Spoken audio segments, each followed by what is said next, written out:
Alors, Zamana, vous êtes en Amérique du Nord, vous êtes au Oui. Canada, c'est un pays que je connais aussi, j'ai fait quelques séjours au Canada. Vous avez un rêve, le rêve américain à vendre à la jeunesse congolaise, par exemple, à la jeune fille congolaise. Qu'est-ce que vous avez comme rêve? Je vais vous étonner, je vais plutôt vendre aux Congolais et à l'Afrique le rêve congolais. Parce qu'en fait, on a tout. Je vais juste un peu reprendre, Christian, je n'ai pas entendu ton introduction malheureusement, mais je crois comprendre que tu as une OSBL qui fait le lien entre le public, donc l'entité publique gouvernementale et un réseau de personnes qui sont disponibles pour effectuer certaines activités économiques pour le pays et le développement. On aimerait le faire. On aimerait le faire. Pour l'instant, on ne va pas dire qu'on aimerait. Vous allez le faire. Absolument. C'est l'objectif. On souhaiterait, vous allez le faire et je suis convaincue que vous allez y arriver. C'est déjà comme c'était fait. Donc, réellement, je pense que dans l'entrepreneuriat aujourd'hui, il faut juste comprendre qu'on a besoin de tout le monde. Je vais donner l'exemple d'un avion qui doit décoller dans quelques minutes là, et cet avion n'a pas été nettoyé. Alors, on a beau avoir un pilote, les passagers, mais comme l'avion n'est pas nettoyé, en ce moment-là, c'est la personne la plus importante dans le cadre de ce vol, c'est les personnes qui sont en charge du nettoyage. Tout, ça revient encore à la chaîne de valeur pour dire que tout le monde est important dans l'entrepreneuriat. Maintenant, je vais vous parler d'un type d'entrepreneuriat dont on parle très peu et que c'est vraiment pour moi aujourd'hui l'entrepreneuriat que je veux le plus développer et je voudrais travailler dans cette direction-là, sans compter que je travaille dans d'autres types d'entrepreneuriat. C'est l'entrepreneuriat public. On n'en parle presque jamais.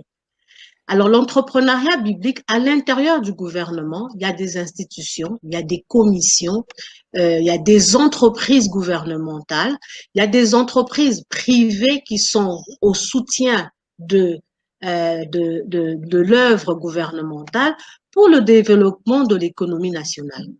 Et cet entrepreneuriat-là, on n'en parle pas. La deuxième chose que j'aimerais aussi toucher le plus… Vous pouvez donner des exemples pratiques. Oui, je peux donner un exemple pratique. Un exemple pratique, c'est une entreprise, par exemple, qui ramasserait des déchets. Hein, des déchets, on en voit partout en Afrique. Hein. On ne va pas parler seulement de la RDC, puisqu'on est vraiment femme africaine, mais pour dire, il y a des déchets partout. Qui va l'enlever? Si le gouvernement ne le fait pas, ça n'empêche pas qu'une entreprise se lève et dise que moi, je veux le faire. Maintenant, quand il va le faire, sa question va se poser. Pourquoi je veux le faire? Parce que je ne veux pas être payé. Mais moi, je demanderais à ce qu'on pose la question autrement. Dans quel but je suis en train de le faire? Et chaque fois qu'on trouve la raison pour laquelle on est en train de le faire, on finit par trouver comment on va se faire payer. Et donc ça, c'est vraiment, si on veut aller plus loin, on doit aller plus en coaching, en consultation et en truc, mais c'est juste pour vous dire, c'est quelque chose. Maintenant, parce que ça apporte une plus-value, un soutien au gouvernement, et que c'est quelque chose qu'il aurait dû faire, et qu'il n'a pas eu le temps de faire parce qu'il a 10 000, 14 000 priorités avant d'arriver à enlever des déchets, par exemple les enfants qui meurent de faim, et ainsi de suite. Donc la priorité quand un enfant meurt de faim devient peut-être plus importante que le déchet. Sauf que c'est interrelié. Alors, il voit Zamana arriver sur le marché, en train d'enlever ses déchets. Il commence à se faire de l'argent avec ça. Il va se dire, mais oh, au fait, il y a de l'argent là. Mais il le savait qu'il y avait de l'argent là. Mais il n'a pas fait pour plusieurs autres raisons. Sans compter, on va pas enlever on va vraiment aller dans le cadre idéal d'un gouvernement fonctionnel. On ne parle pas de corruption, on ne parle pas parce que tous les gouvernements sont corrompus, on ne va pas parler seulement de l'Afrique. Chez nous, c'est plus flagrant parce qu'il y a beaucoup de pauvreté économique. OK? Donc, ces entreprises-là, quand ils commencent à fonctionner, c'est là que le gouvernement peut, plutôt que de donner une subvention parce qu'il n'a pas le moyen de donner la subvention, d'exempter certaines taxes parce que c'est à son avantage. Vous comprenez? Donc, il commence à donner des exemptions, il commence à faciliter l'accès à ces entreprises publiques pour que ce travail soit fait. Et au bout, avec le temps, on commence à redonner une redevance au gouvernement.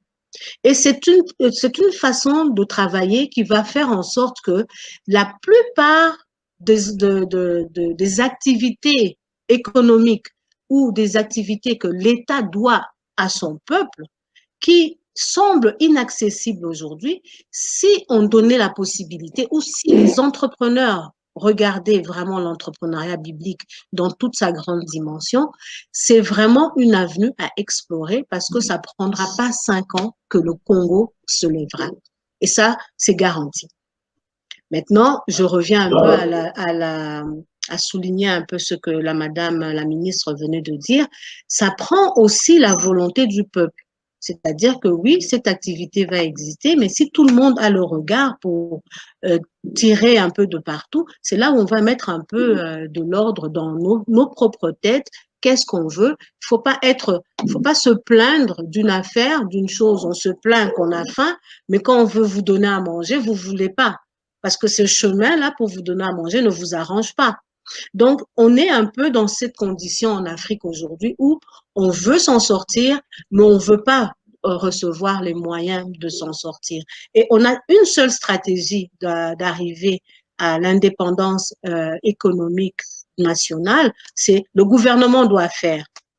Je pense que ce que moi je peux apporter, ça serait le développement de l'entrepreneuriat public et aussi de travailler avec certains organismes qui ont la volonté d'avancer dans cette direction-là, mais l'organisation à but non lucratif doit reprendre sa véritable place et ne pas être une main tendue pour le Congolais, parce que ça devient une facilité. Tant et aussi longtemps, ça doit vraiment être un service qui sert les personnes les plus démunies. Tu n'as pas été éduqué, mais si tu as été à l'université, tu as étudié, donc ton cerveau fonctionne, on va te donner un autre type d'aide. Mais on ne va pas te donner cette main tendue à une organisation à but non lucratif parce que je pense que quelque part, ça commence à tuer notre pays. Donc ça, c'est un peu mon intervention.